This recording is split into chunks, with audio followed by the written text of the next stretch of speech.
Hi everyone, welcome back to my channel.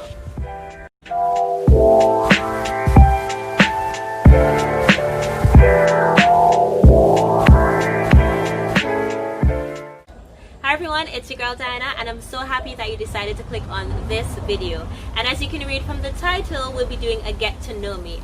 I figured that's a really great way to start so you can get to know a little bit more about me and appreciate the content that I bring to you going forward.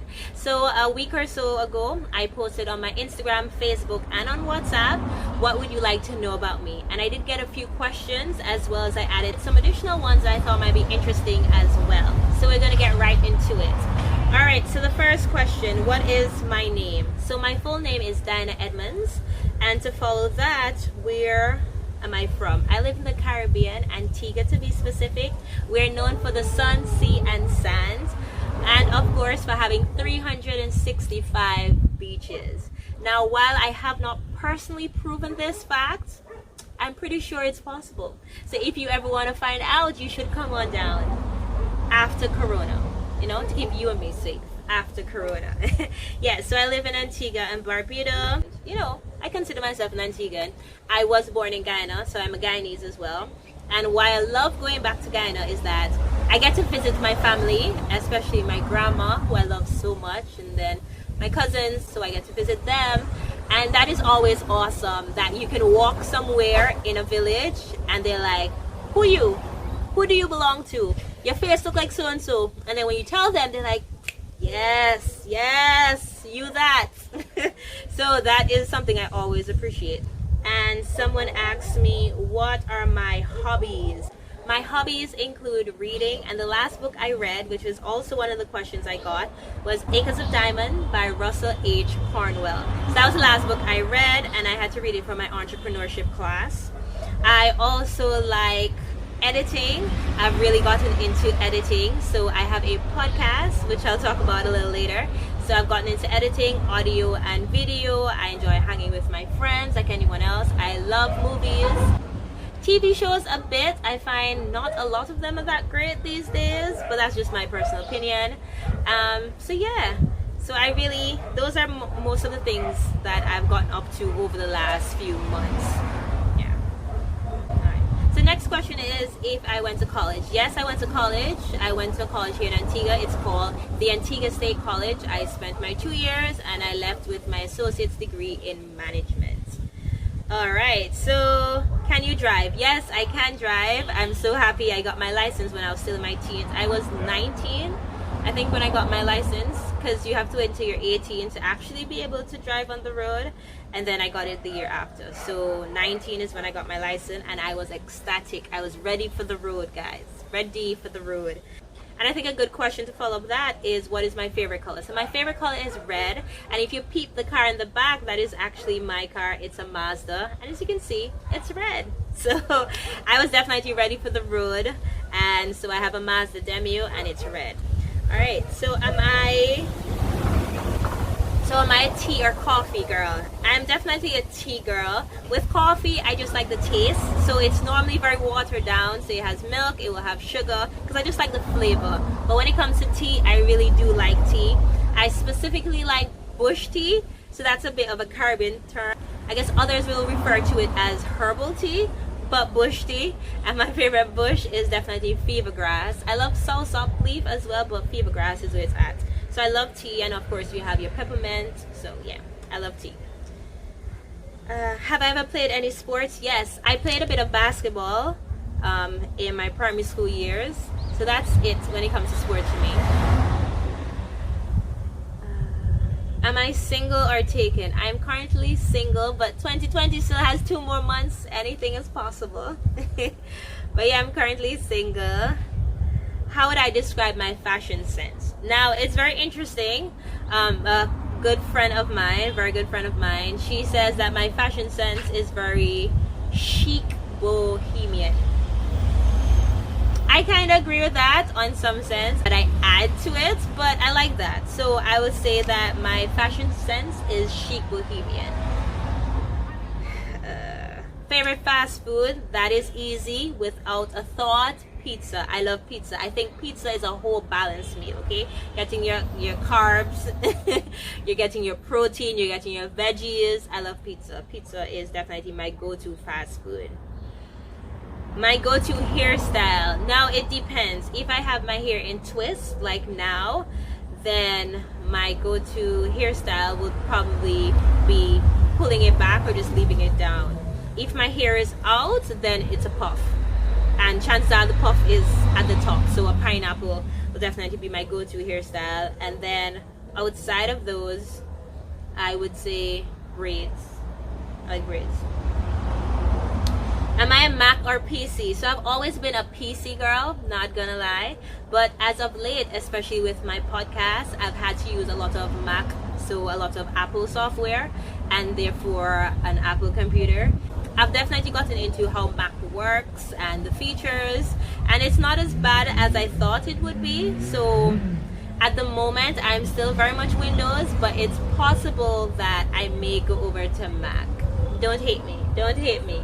It's just a preference at the moment in terms of what I'm doing and the necessity of it. I promise. Am I a morning or a night person? I don't know. I think I'm a bit of both. So I don't mind waking up in the morning, but I would have had to have a good night's sleep. I also don't mind staying up late once I don't know how to wake up in the morning. But I don't know. I guess I'm a bit of both. I can be a really good morning person, but if I had to choose, I guess I'm a bit more of a night owl. Yeah, I can stay up late. I can stay up into the wee hours of the morning. I've done that before. I've lived to regret it, but I have done it before. So I guess I'll go with I'm more of a night person, but I'm not a bad morning person either. Once I've got my rest, because rest is important. My eye color, my eyes are brown. They're dark brown.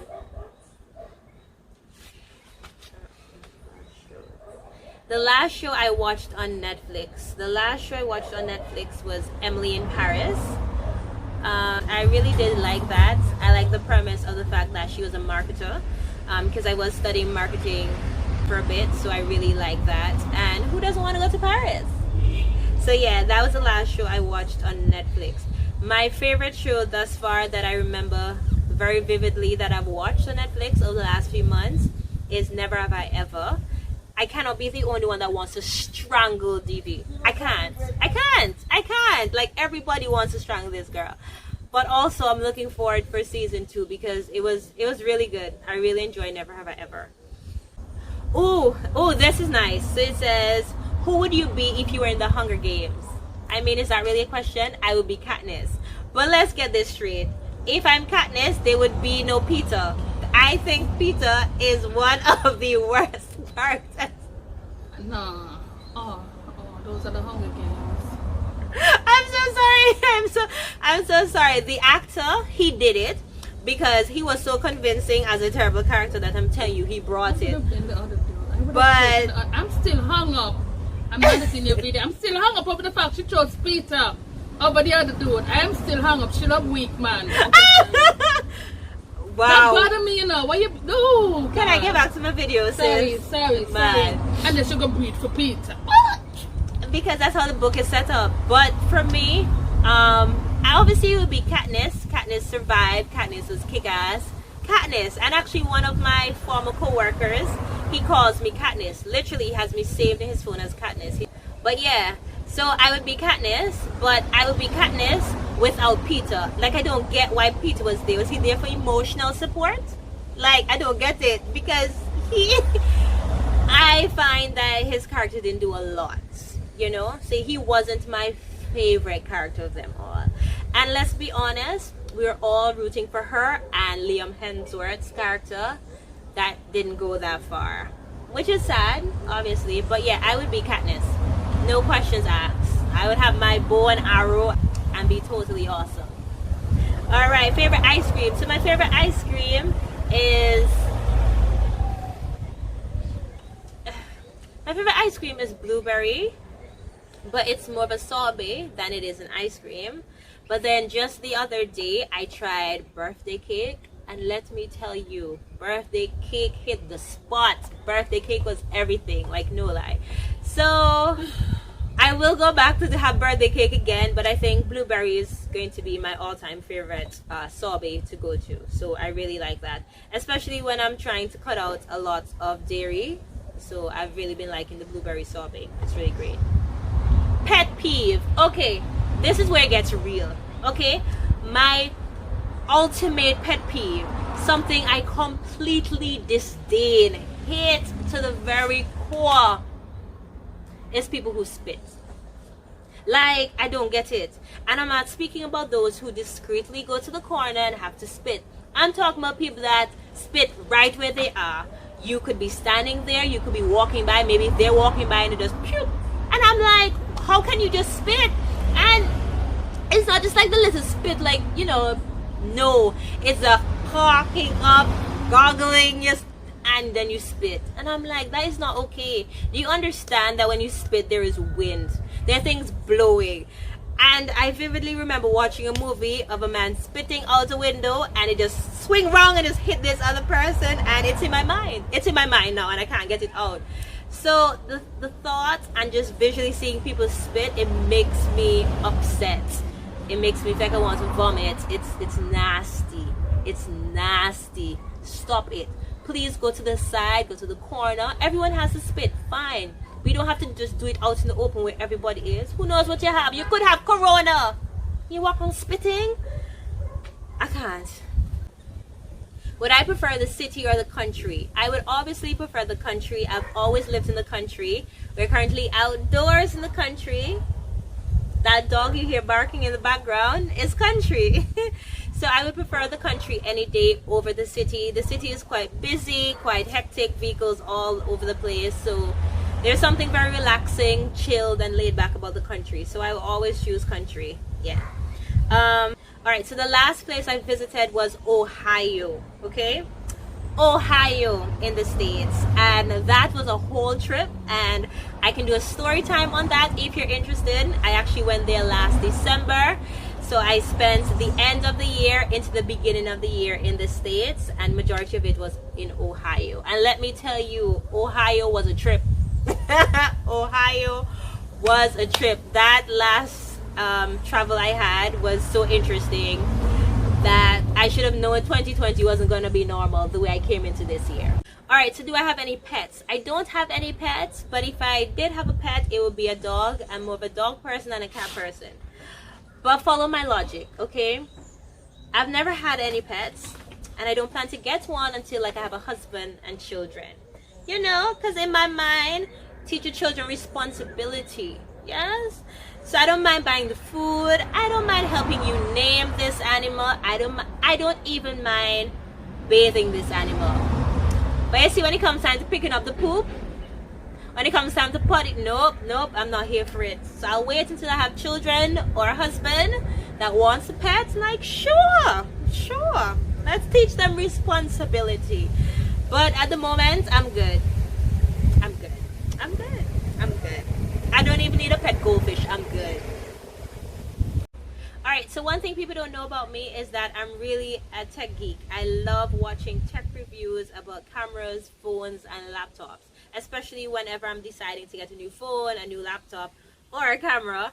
I love it. I love going and learn about the specs, the dimensions, love going to learn about any new features, comparing past and present. So I really like that. That's one thing people don't know about me. I really like tech things. So when we get into tech talks, I'm all about it. Like, yes, tell me more. How can I learn? What can I do?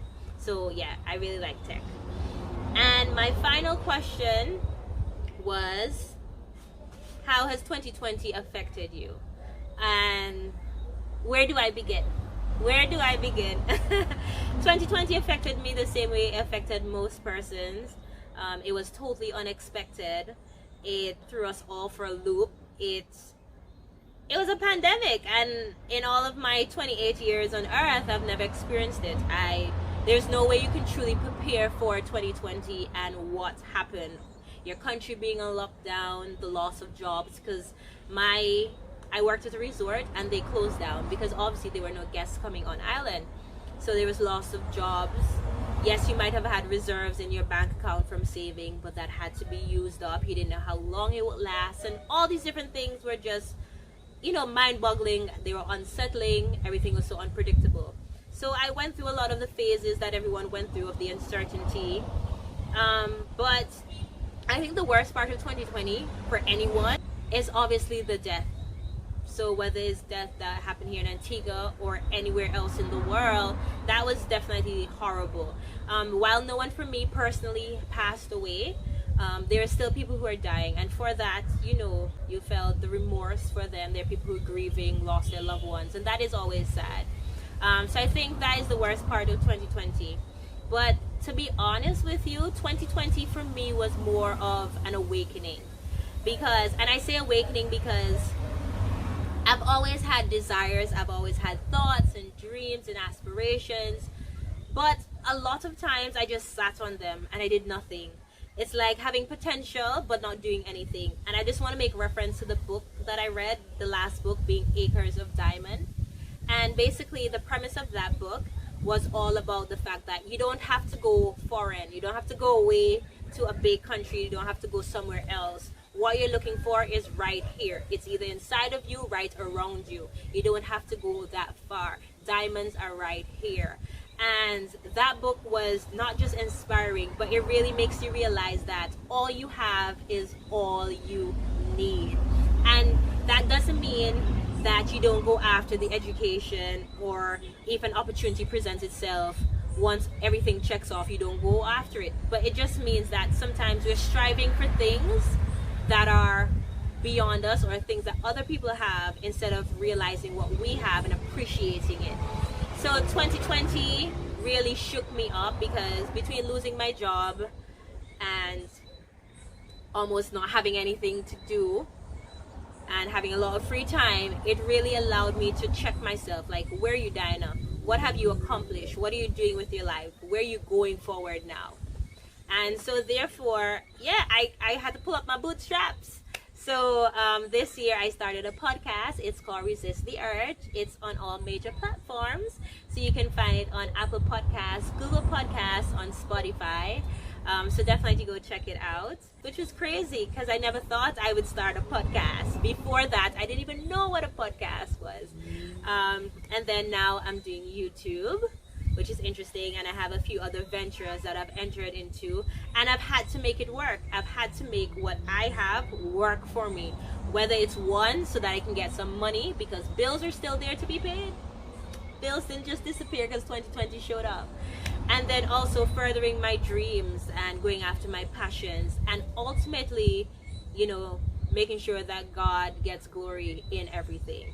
And for me as a Christian, it's just phenomenal. I was just thinking about it today. The fact that even though sometimes we divert, we make a wrong decision, we take the wrong path, when Romans 8 says all things work together for your good, like, you really see it, because he's still able to use anything to bring it back to work for your good. And God has been able to use 2020. That doesn't mean it wasn't rough. That doesn't mean I didn't go through emotional turmoil or any of that. It just means that I can say it opened my eyes to myself, to my potential, to what I'm capable of doing. It also kicked me in the butt and say, go do it. Okay? Go do it. So that is kind of how 2020 affected me. It revived me in a sense. It really opened my eyes and brought me alive. And so therefore, I'm now ready to take the risk. Because technically, truly, honestly, I have nothing to lose. So I might as well take the risk. I might as well go after the dreams and the aspirations and the goals and the passions and anything else that comes up along the way, to take the risk with God's guidance, of course, and enjoy the experience. So yeah, 2020 happened to me the way it happened to you. Might look a little different, but that's okay. Alright, so we've come to the end of the video, and I hope you've enjoyed it and you plan to return to take this journey with me called life. Now, of course, if you really enjoyed this video, you can definitely like, comment, let me know how 2020 has affected you, how you would have maybe started something new. If you did, I'd really be interested in hearing that. And of course, don't forget to subscribe, and I'll see you soon. Bye.